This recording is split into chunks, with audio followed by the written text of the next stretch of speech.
အားလုံးပဲမြင်ကြပါယေစုမေမေပါဒီနေ့ပြောချင်တဲ့အကြောင်းအရာလေးကတော့ကျမကကျမဂျပန်ဗီဇာအမျိုးမျိုးCOE တင်တာတွေဗီဇာပြောင်းတာတွေဗီဇာချိန်တာတွေလုပ်ပြီးဝန်ဆောင်မှုပေးတာဆိုတော့အဲ့ဒီမှာမှဒီအိမ်အောင်ဘက်ဗီဇာလေးပေါ့နော်အိမ်အောင်ဘက်ဗီဇာဆိုတော့ခါဆိုကိုတိုက်ဆိုင်ဗီဇာဂျပန်ဗီဇာဝန်ဆောင်မှုပေးတဲ့ခါမှာကျမတွေးကြုံရတဲ့အတွေ့အကြုံလေးတချို့ဝင်ပြပေးခြင်းလို့ပါတကယ်လို့ကိုယ့်ဘာကိုတင်တဲ့သူတွေပဲဖြစ်ဖြစ်တခြားလူရှိမှာဝန်ဆောင်မှုအပ်တဲ့ခါကြလို့ရှိရင်လည်းဘယ်လိုပြောမလဲသတိထားမိလို့ရအောင်ပေါ့နော်ကြိုးပြီးတော့ပထမဆုံးမီကိုဗီဇာဖြစ်တဲ့အတွက်ဂျပန်ဘက်ကခေါ်ပေးတဲ့သူကတော့ဒီအလုပ်ဗီဇာတစ်မျိုးမျိုးနဲ့နေတဲ့သူဖြစ်ကြမှာပေါ့နော်ဆိုတော့ဘယ်လိုပြဿနာမျိုးတွေမှကြာအဆုံးတက်လဲဆိုတော့အလုပ်ရှင်ဘက်ကနေပြီးတော့အလုပ်ကြောင်းထောက်ခံစာလိုရလေအလုပ်ရှင်ဘက်ကအလုပ်ကြောင်းထောက်ခံစာမထုတ်ပေးတဲ့အလုပ်ရှင်မျိုးတွေတွေ့ပူတယ်နောက်ပြီးတော့ထုတ်ပေးမယ်တချို့ကကြတော့ဂျပန်ရောက်ဒီမီကိုဗီဇာကဂျပန် work visa နဲ့လာတဲ့သူတွေဆိုရှင်ရောက်ပြီးတော့2လ3လလောက်ဆိုရင်စတင်လို့ရပြီလေအဲ့ဆိုတော့ရောက်ပြီးတော့2လ3လလောက်ပဲရှိသေးတယ်မိသားစုကိုခေါ်ရမယ်ဆိုရင်တချို့အလုပ်ရှင်တွေကကြတော့တကယ်ကတော့အဲ့ဒါကတရားဥပဒေလိုမျိုးလမ်းကြောင်းလို့ပြောလို့ရှိရင်တော့ဒါကတော့အဲ့လိုမျိုးလုပ်ခွင့်တော့မရှိဘူးပေါ့နော်အလုပ်ကြောင့်ထောက်ခံစာတောင်းလို့ရှိရင်မိသားစုကိုခေါ်မယ်လုပ်ကြောင့်ထောက်ခံစာလေးပေးပါလို့ပြောလို့ရှိရင်အလုပ်ရှင်တွေကမပေးချင်ကြဘူးကွာရောက်တာမှသိမကြသေးဘူးသူတို့ကထွက်သွားမှာဆိုလို့လားဘာလားတော့မသိဘူးပေါ့နော်တစ်နှစ်လောက်နေမှခေါ်လို့တစ်နှစ်နေမှထုတ်ပြီးမယ်လို့အဲ့လိုမျိုးတွေတွေ့ပေါ့နော်နောက်တစ်ခုကကြတော့မြန်မာပြည်အဲ့နောက်တစ်ခုကကျတော့အလုပ်သမားဘက်ပေါ့နော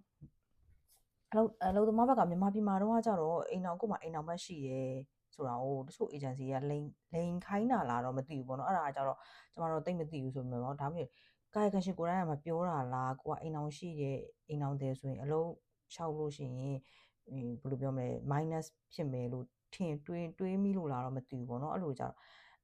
့အင်တာဗျူးဖြေတာတော့ကြတော့အပြိုလူပြိုနဲ့အနေနဲ့ဖြေလာပြီးတော့ဒီရောက်တော့ဂျပန်ရောက်ပြီးတလားလောက်တော့နေတော့မှကျတော့အိမ်အောင်ဘက်ကိုခေါ်ချင်တယ်ဆိုပြီးတော့အဲ့လိုထားပြောတော့တချို့လို့ရှင်တွေကကြတော့အဲ့ဒါဟဲ့အရင်တော့ကြတော့အိမ်အောင်ဘက်မရှိအဲ့ကိစ္စဘာမှမပြောဘဲနဲ့အခုမှအဲ့လိုမျိုးထားပြောတယ်ဆိုတော့ဟာမျိုးတွေပေါ့အဲ့လိုပြဿနာလေးတွေရှိတတ်တယ်ပေါ့နော်အဲ့တော့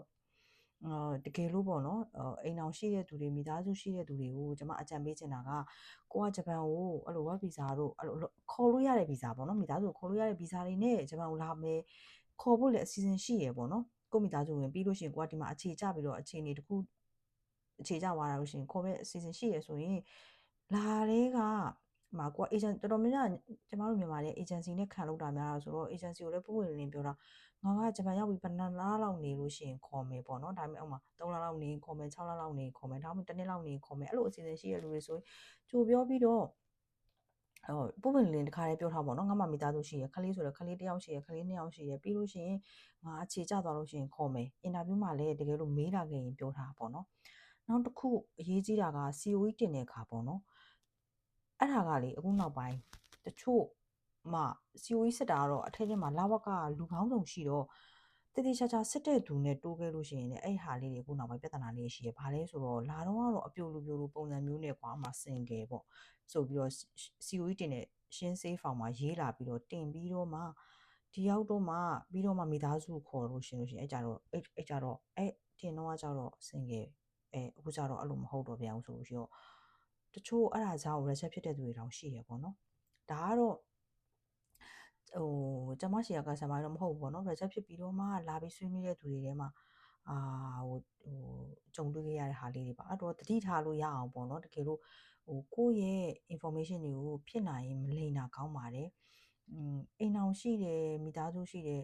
အပြိုလူပြိုနဲ့တကယ်ကတော့ဘာမှထူးထူးခြားခြားကွာခြားချက်မရှိပါဘူးပေါ့နော်ပုံမှန်အားဖြစ်ကတော့လေဂျပန်ကုမ္ပဏီတွေကလည်းအဲ့ဒါကိုအဲ့လောက်ကြီး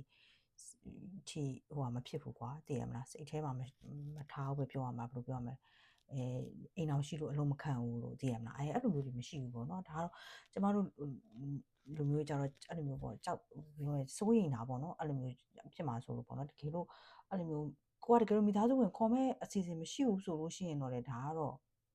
ကိုလိန်ခဲ့မိတယ်ပြဿနာမရှိဘူးဒါပေမဲ့မလိန်တာတော့ကောင်းတယ်ပေါ့နော်ပုံဝင်လင်းပြောတာပေါ့နောက်ဆုံးဒီရောက်တော့မှလူရဲ့စိတ်ဆိုတာလည်းမျိုးမျိုးပြောင်းလဲသွားတယ်လေအရင်တော့ခေါ်မဲ့အစီအစဉ်မရှိဘူးပြီးတော့မှခေါ်ခြင်းတယ်လို့သားသမီးတွေကိုဒီမှာခေါ်ပြီးကြောင်းထားခြင်းတယ်လို့အဲ့လိုမျိုးရှိလာနိုင်တာဖြစ်တဲ့အတွက်ပေါ့နော်အဲ့တခုပေါ့နောက်ပြီးတော့နောက်တစ်ခါကျတော့ဒါကတော့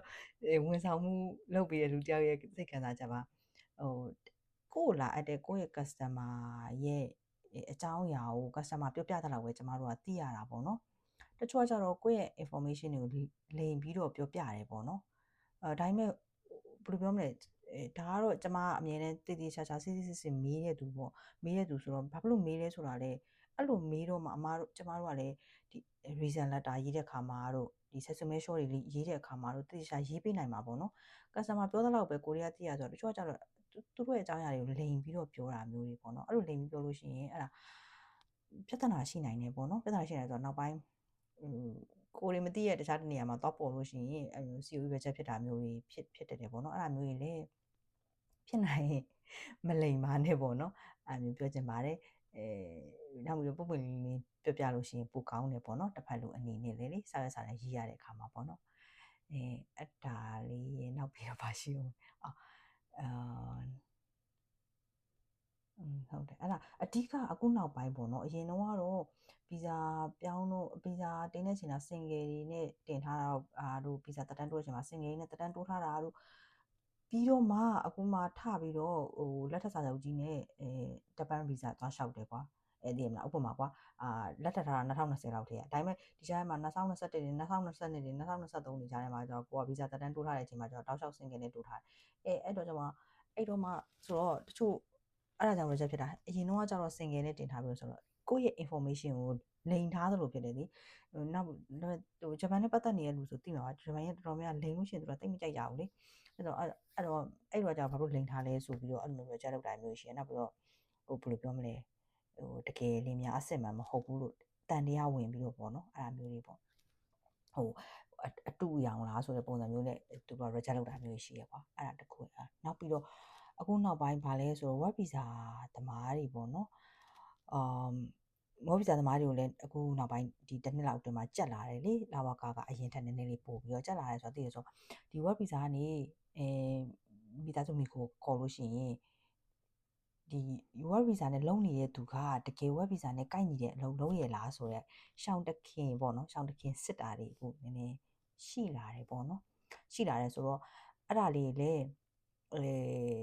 ဘလို့ရှောင်းတခင်စစ်လဲဆိုတော့အမှန်ကွာအလုပ်ကိုကုမ္ပဏီကိုဓာတ်ရိုက်ဖုန်းဆက်ပြီးတော့လာဝကမေးတာဆိုလို့ရှိရင်တော့ကုမ္ပဏီရုံးကလူကဖြည့်တဲ့ကြွယ်ကာယကံရှင်ကိုဓာတ်ရိုက်ဖုန်းဆက်ပြီးမျိုးရှင်ကာယကံရှင်ကကိုယ့်လာဝကလူကဖုန်းဆက်လာမယ်လို့မျှော်လင့်ထားပဲနဲ့အဲ့မှာပန်းနစ်ဖြစ်ပြီးတော့လေဘယ်လိုပြောမလဲပါဇက်ချော်ပြီးထွက်သွားမိတာမျိုးလေသူတို့ကနောက်မေးတတ်တယ်ကွာပို့ပြီးတော့ကွာအဲ့ဒီ professional ဆိုတော့သိရမလားတစ်ဖက်လူကိုသူတို့ဘယ်လိုအဖြေမျိုးဖြစ်အဲ့လိုဆိုလို့ရှိရင်တကယ်လို့များတန်တရားရှိခဲ့တယ်ဆိုလို့ရှိရင်သူတို့ကဒီတပန်ဗီဇာကိုမပေးတော့တာမျိုးကြီးကွာဘာလို့လဲဆိုတော့ဒီ main ဗီဇာကင်ထားတဲ့သူကသူ့ဗီဇာနဲ့ကိုက်ညီတဲ့အလုပ်မလုပ်လို့တွေပါဆိုပြီးအဲ့ဒါမျိုးတွေလည်းရှိတာဖြစ်တဲ့အတွက်တတိထားကြပါနော်နောက်ပြီးတော့လက်ထက်ဒီစာချုပ်တင်နေရာတွေပေါ့နော်အခုနောက်ပိုင်းကတော့ဒါကတော့ကျွန်မအကြံပေးတာပါဂျပန်ရက်ွက်ရုံမှာပဲလက်ထက်တဲ့ဟာမျိုးနဲ့ပဲမတင်ကြပါတော့နဲ့နော်အဲ့ဒါတွေကအခုနောက်ပိုင်းတအားကို reject တွေများလာတော့လေလူကုန်အချိန်ပင်ပန်းပြီးတော့ဘယ်လိုပြောမလဲစိတ်ညစ်ပါတာပေါ့နော်ဘာပဲဖြစ်ဖြစ်reject မဖြစ်တာကောင်းတယ်ပေါ့နော် COE တင်လို့ရှိရင်ပထမတစ်ခေါက်တည်းနဲ့ရတာကောင်းပါတယ် reject ဖြစ်သွားပြီဆိုလို့ရှိရင်အဲ့ဒီအရှိက reject ဖြစ်သွားတဲ့ဟာကိုဒုတိယတစ်ခေါက်ပြန်တင်တဲ့ခါကျရင်အဲ့ရှင်းပြနေရတာတို့ဘာလို့တည်မလားပြန်ပြီးတော့ဆက်စမဲလောက်ကပြီကွာရှင်းပြပြီကွာရှင်းလင်းချက်တွေပေးရပြီကွာအဲ့ဒါမျိုးတွေဆိုလို့လောက်ကလည်းလူအားလည်းလေအရန်စိတ်ညစ်ဖို့ကောင်းပါတယ်အဲ့မျိုးဆိုတော့ပထမတစ်ခေါက်တည်းတေးချာချာဖြစ်အောင်အကုန်လုံးတေးချာစီးစက်လုပ်ပြီးတော့တင်ကြပါနော်ဒါကတော့ဒီနေ့ကဒီလောက်ပါပဲနော်ကျေးဇူးပါတခြားသိချင်တဲ့အကြောင်းအရာလေးတွေရှိရင်လည်း comment မှာဖြစ်ဖြစ်မေးခဲ့ပါနော်